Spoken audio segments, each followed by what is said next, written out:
The Libido Doctor is in. Hello and welcome. Today is January 1st, 2026, and it's going to be a great year. I hope for all of us, all right? So, today is a great day to talk about assessing the costs. What does that mean? Everything you do or everything you get costs something. It may cost money as a currency.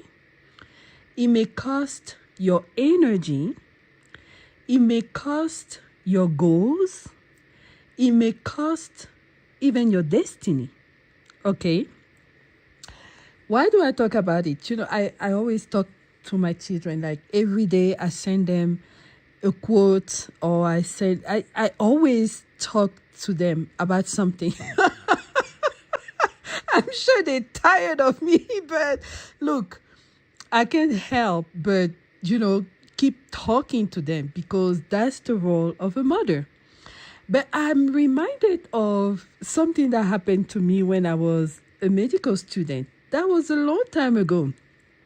During the summer, because usually, I was a good student. So by the end of the year, I was done. I would pass my class and have my summers free. I did used to work during the summer, I know. But I was going to, places, and one of my favorites was in Paris. And I had a friend there. I would just go stay with her for some time before going back to school. I was in Belgium. So one of those summers, she took me to one of her friends, just for a visit. And at her friend, we met the brother of her friend who happened to live in Belgium. And as we were talking, he was like, oh, I'm leaving on this day. When are you leaving? I told him. And I was like, no worries. But he had a car, from France to Belgium. It's not too far. And he offered to take me. Me as a student, I was like, I'm calculating the cost of transport from Paris to Brussels and my tramway and all that to get to my apartment. And I'm like, I can save some money, and then with the money I save, I can use it for something else, I'm very money conscious. I like good things, but I'm not, I don't just waste. So I thought about it, and after a while, he called back and we talked again, and I was like, yeah, he seems nice. I can just ride with him. It's not going to cost me anything. It's not going to cost me anything. It's not going to cost me anything. Ha ha. Little did I know. So he dropped me off. First of all, that was his way to find out where I live. And when he drops me off, he makes me understand that he wants to come back.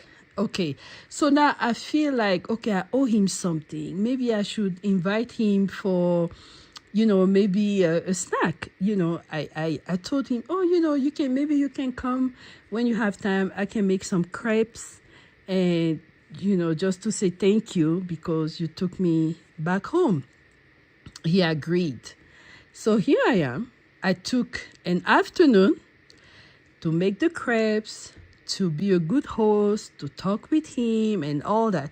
And I thought it was going to end there, right? It didn't. So the guy kept coming. He would come. And I have to admit that when I was a med student, I wasn't very aggressive. I was very quiet. I was very passive. I wasn't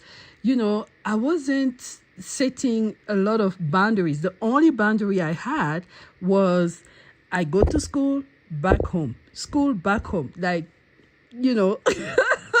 but this guy, he always found a way to, make himself come.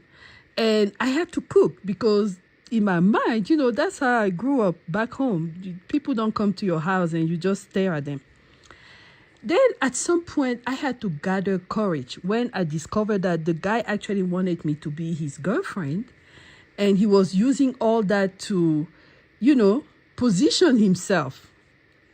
But along the way, it cost me something. It cost me time. It cost me my groceries. Hey, I was a student. I had to manage. Okay. It cost me, something. Right? So even though it appeared as if it was a nice situation, he was driving me back to Brussels, there was a hidden agenda.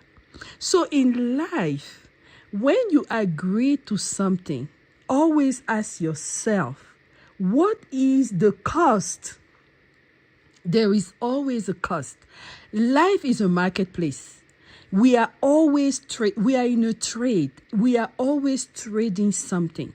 When people come to you, they are looking for something they need.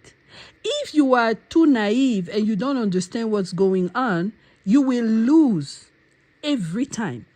Because sometimes the trade is not fair. You don't get paid for what you're giving. Sometimes people come to steal. And that's why we say the enemy comes to steal, to kill, and to destroy. What is he stealing? He's stealing your time. He's stealing your light. He's stealing your destiny. He's causing you to make this relationship with people you're not supposed to even talk to.